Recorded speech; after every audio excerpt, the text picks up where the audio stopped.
If you're going to produce an individual video presentation for the final project, if you're using a Mac, if you happen to be a Mac user like myself, you can actually just use QuickTime Player, which is the built-in application inside of a Mac OS, to create a video screencast of your presentation.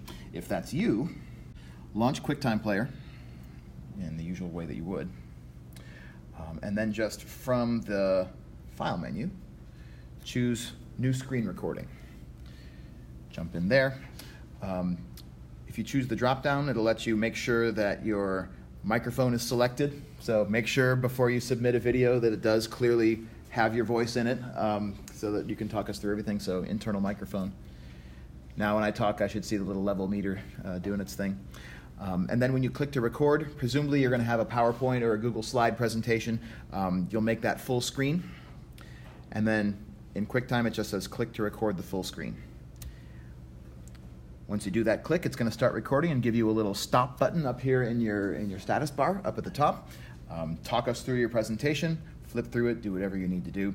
And then when you're done, just click that stop button up in your bar, and it will create a file that you can then save or export. I think those are pretty much the same thing for our purposes, and then upload that file into Blackboard. Again, make sure before you do any uploading that your presentation includes your clear dictated voice in it, so that as I'm watching it, I know what you're saying.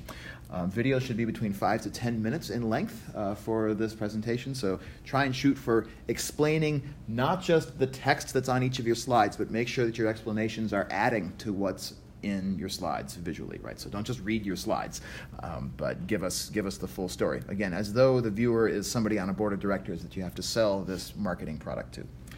So that's if you're a Mac user. Whether or not you're Mac or PC, there are also free screencasting tools out there in the world that you can use to create video screencasts. The one that I prefer is Screencast-O-Matic, which you can find at screencast-o-matic.com. Go there, create a free account, and that will let you create free video screencasts of up to, I think it's 15 minutes in length, so it should be plenty for this project. What it'll have you do is it'll just download a little small application that you'll install on your computer, and when you launch that application, let me try and get back to mine here, just by clicking the Start Recorder button from the Screencast-O-Matic site, it'll launch the recorder on your local machine.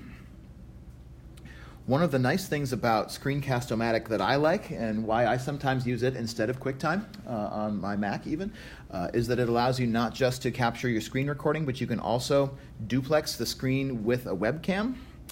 So you can include video of yourself inside of your presentation if you prefer. I'm just going to click to record my screencast, again making sure that my narration, my audio is working properly. And so now if I record my screencast in this way, I can not only have my slides on the screen, but I can also have kind of my talking head down here in the corner. If that's to your liking, again, you might try it, and if it doesn't work great, then you don't have to use it or anything. But Screencast-O-Matic is kind of a little bit more flexible than just using QuickTime in that respect. After you've finished recording your your Screencast-O-Matic video, then you'll just hit Done. And similarly to QuickTime, it sort of pops up with this other screen that has some options. You can save it as a file, which you're going to want to do.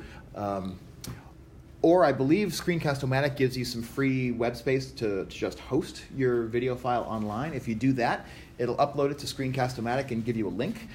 If that's what you do, then just copy and paste that link into Blackboard as your video submission. But whichever way you do it, it gives you kind of the same options for what to do with your finished video.